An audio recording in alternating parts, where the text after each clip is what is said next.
Allô.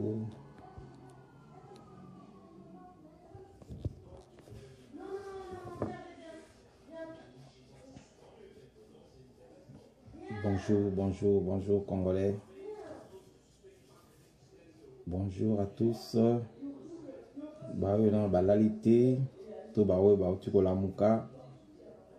Nangi to sola muke to partager moi muke sur situation politique ya mboka. Moi c'est docteur Patrick Luyendula. Nayebi ke ebele bayebi ngai misusu pe bayebi ngai nanute. Nazalaki candidat député national na ba élection tiko leka 2018 na compte ya Mwamba pe na kozala pe candidat na 2023 na compte kaka ya Mwamba. Maintenant nga to sola muke un peu to partager muke sur situation en mboka, réalité o eza na mboka.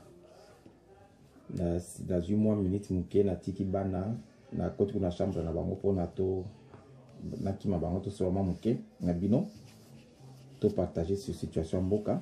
Alors ceux qui ont des questions, bon tout nanga mituna na koyano la bino, les anango hein, il y a un échange entre Congolais.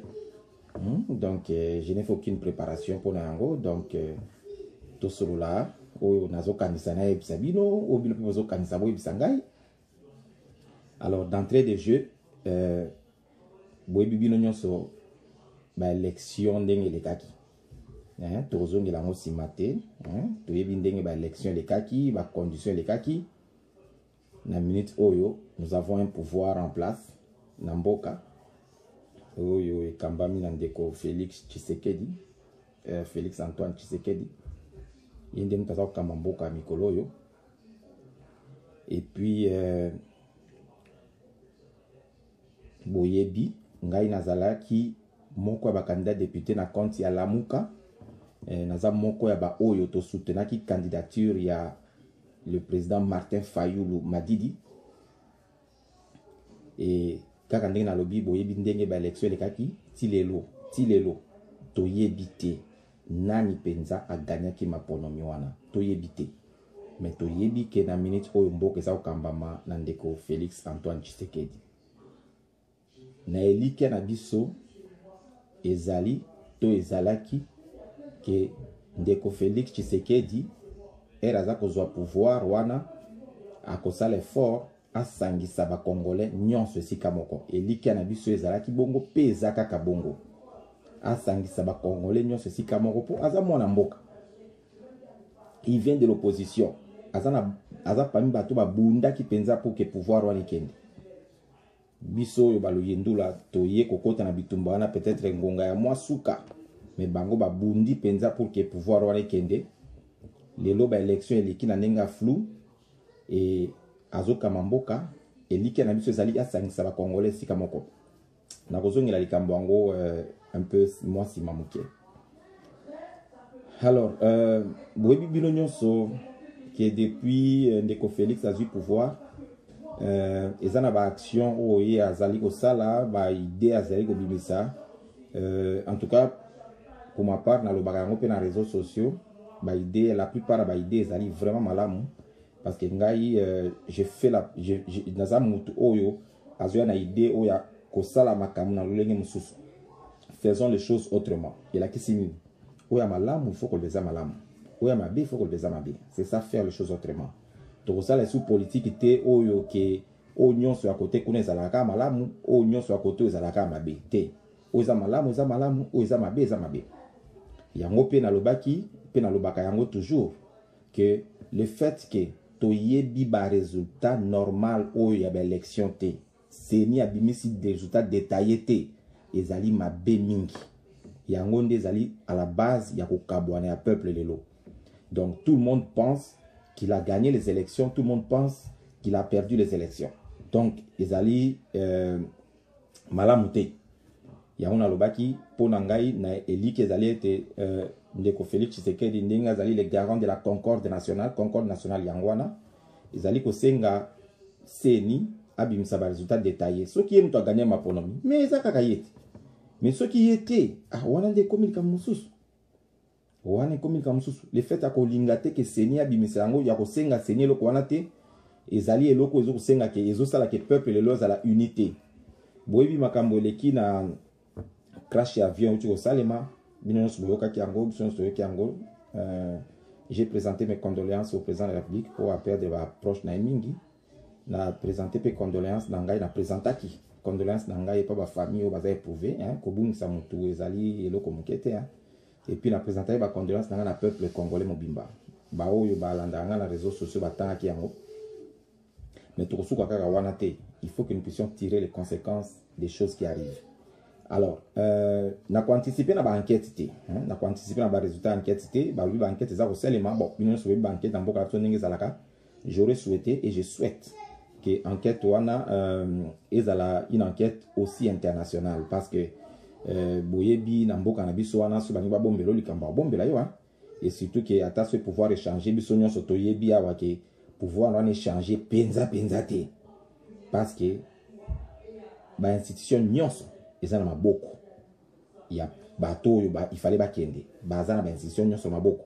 Ils ont les assemblées provinciales, ils ont l'Assemblée nationale, ils ont les provinces, ils ont toutes les institutions, même les institutions publiques, changement, ils sont à la tête de l'armée, ils sont partout. Hein, donc, donc, on souhaiterait qu'ils aient une enquête internationale. Alors,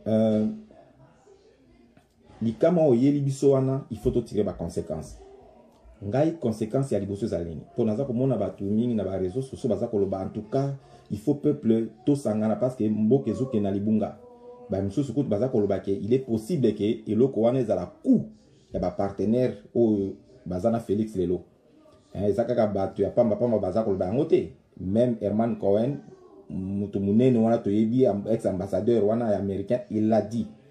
À peine voilé à lobby en en tout cas il faut renforcer la sécurité à Félix. Donc attention à l'enquête ça limité c'est quand même un fait avéré hein? Sécurité à Félix il faut la renforcer parce que Tilelo tous les gens réseaux sociaux et baza ko ça la Photoshop te bagarde du corps monsieur Kabila baza kaka bagarde du corps à Félix ça c'est des choses qui ne rassurent pas ça c'est aussi des choses qui montrent quelque part que si tous les gens résultat des urnes du matin il y a quelque chose qui s'est tramé peut-être. Hein? Donc, et là, on a senga, on a zonga simani kalonaloba. Makamboba, il y a un résultat détaillé wana. Hein? Tobo iti ba msuba za kolbo la cour constitutionnelle, mais cour constitutionnelle nani kaka batwana. Oyo ba corrompu, msusu pe ba sanctionner ba mutaba américain kaka batwana. Cour constitutionnelle na bangwana. Toza na posa ba résultat. Tokene ba élection pour la cour constitutionnelle te. Tokene ba élection pour tout le monde ba résultat ya mutu na mutu za ndenge nini. Toza posa ba résultat wana. Hein? Attention qui va fabriquer, mais ils ont tout le temps de fabriquer des résultats. Fabriquez les résultats, sortez des résultats où vous allez donner des victoires à FCC. Fabriquez-le. Mais l'essentiel, vous avez un résultat. On a quand même que les élections se sont passées et nous avons les résultats détaillés.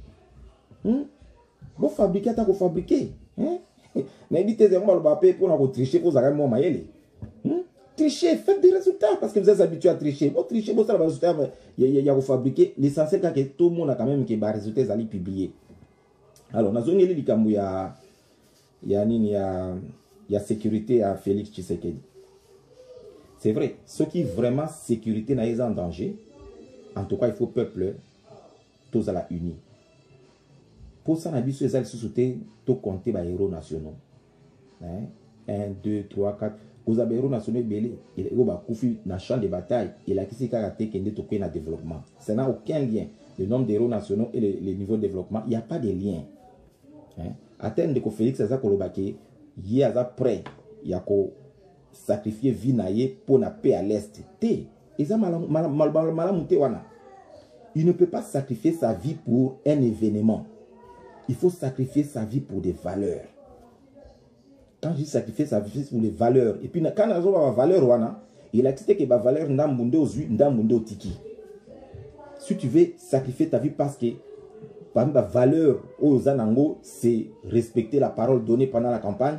Par exemple, la valeur aux Anango, c'est la vérité, c'est la justice, c'est la paix. Tout ça, c'est correct. Si c'est la paix, ils ont valeur aux autres menés. Mais si la paix est liée à la vérité et à la justice, il faut aussi aller chercher la vérité et la justice. Il ne faut pas chercher la paix en disant que non, je ne vais pas fouiner les passés des gens pour retrouver la vérité. Il ne faut pas chercher la paix ou la justice. Il ne faut pas chercher la paix en disant que non, je ne vais pas imposer les résultats détaillés parce que ça va... Non, il faut se battre pour toutes les valeurs. Alors, donc, nous voulons aujourd'hui que le peuple congolais tous à la uni. Uni. Quand je dis uni, je ne dis pas uni autour de Félix. Hein. C'est un individu. L'avion qui crash, on ne le souhaite pas, il pouvait être dedans aussi. Le pays allait continuer. Toujours le bandé on doit s'unir autour des valeurs. Le peuple doit être uni autour des valeurs. Quelles sont ces valeurs? C'est la vérité, la justice, le patriotisme, toutes ces valeurs-là. La vérité, où est-ce qu'elle est d'ailleurs?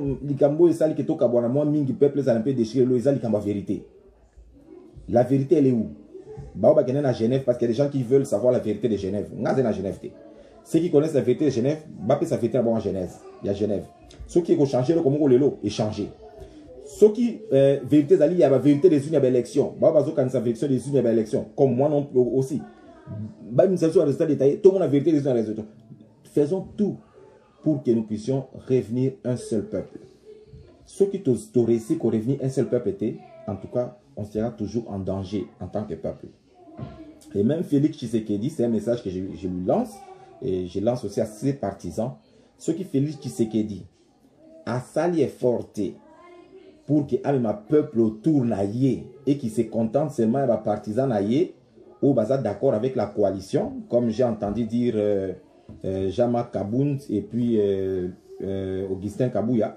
Ils ont tenté de montrer que la coalition, c'est la survie du pays. Ceux qui bozaka autour de la coalition, alors sachez que Joseph Kabila a l'alité. A qui peut pouvoir dire a yebi comment il va revenir, même pas lui-même, comment il va contrôler la situation. A yebi comment il va contrôler la situation. Même moi à sa place, ayant commis beaucoup de locaux bazolo bazolo cuisine en Gawana. En tout cas, je vais garantir ma sécurité. Il va se battre pour garantir sa sécurité. Yango Nani Syndicat Dokolo avait dit l'autre fois, il avait vraiment raison, que tous ceux qui ont sous-estimé Joseph Kabila, ils l'ont toujours payé cash. Pour Nani Babiso, Tobi PC pas Joseph Kabila. Pourquoi? Pour Nani, c'est parce que justement, Tolingi Bajé Wanate. Ce sont des gens de près ou de loin.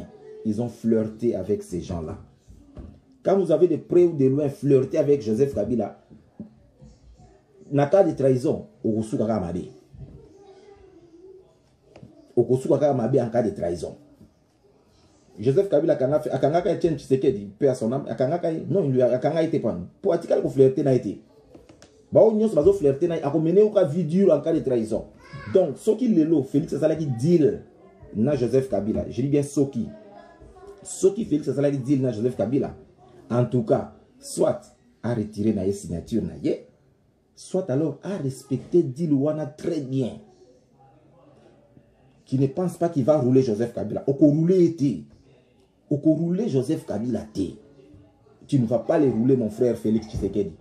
Ce qui dit les alaki, ce qui dit les alaki, ndekonangai, respectez yango to bendanzoto. Ce qui dit les alaki te, ndekonangai, yebisa seni po yonde président, a publié les résultats détaillés, peuple akoma uni autour de toi. Ce qui yonde gagné l'élection. Ce qui yopete, peuple akoma uni autour de mouto a gagné l'élection. C'est tout ce qu'on demande à Félix aujourd'hui. Nous avons besoin de l'unité du peuple et c'est lui qui est à la base, qui peut aujourd'hui remettre l'unité ou nous amener dans cette division et le renforcer. Donc, soit à respecter Makamba Kabila très bien, pour tout ça, on a en vie, tout ça, on a en bonne santé, à respecter Makamba Yoganaki. Ceux qui vont voter alors, ceux qui vont signer qui disent alors, à ça la tout peuple à zonga simanaye. Et la seule façon dont ce peuple simanaye, ils allaient à Kobimisaba, Kozib Seni, Abimsaba résultat détaillé. On s'en fout de la fameuse cour constitutionnelle. D'ailleurs, pour vous montrer que cette cour constitutionnelle est manipulée, pour il y a Yamba qui est président à Bango il n'y a pas très longtemps, et député. Pourquoi Yamba est Bango? Pour demander comment ça se passe. Non, mais il y a un jeu de pouvoir qui se joue là-dedans. On n'est pas des types quand même. Donc, en tout cas, faisons la politique autrement. Faisons les choses autrement. Ba combinaison, ba combine, on a un peu de singamboka et koya, ba rétro-commission. Ba combine. Les gens ont besoin toujours, les gens ont toujours tendance à faire des combines au dos du peuple. Hein? N'a qu'un exemple simple. Lelo base ya IDPS. Ezolo banin lelo. Ezolo ba balingi mariage FCC cacheté. Mais elle ba Genève wana ba yo qui base.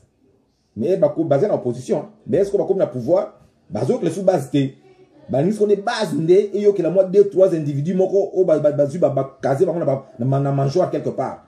Base ndé yo que la bango. Je vous assure, en tout cas, ce base de pèse na base on a yebeli na mon temps muki na fan na bango wana. So yo meza base à solo un jour ba konza bango nyon solo ba pakatamba. Parce que le peuple n'est plus dupe. Si certains n'ont pas fait 37 ans de pouvoir pour vous observer en train de flirter avec l'ennemi d'hier. Ça fait très mal. Mais un jour, vous allez le payer cash. Alors, dans l'autre aspect, nous tournons les alliés. Non, mais parce que là, c'était Zaka moi, causerie. Hein? Bonsoir, cher honorable, la jeunesse africaine compte sur vous. Merci beaucoup. C'était mon qui place. Au Moni, il y a certaines personnes qui se posent parfois la question se retrouver dans le monde politique. Je vais essayer d'expliciter un tout petit peu. En tout cas, je ne normalement, la politique parce que j'ai d'autres choses plus importantes à faire. J'ai ma famille, c'est très important pour moi. J'ai mon travail, j'ai ma carrière, tout est correct et tout est important pour moi. Mais surtout, tantôt que la politique, parce qu'on a compris que, à moins que tout ça, la nette, à qui étranger, à Tikalikuna, Fwakumputu, il mène une bonne vie là-bas, il a un très bon salaire, train de vie qui toque à Fandikuna. Mais Bisso, nous avons décidé de faire les choses autrement.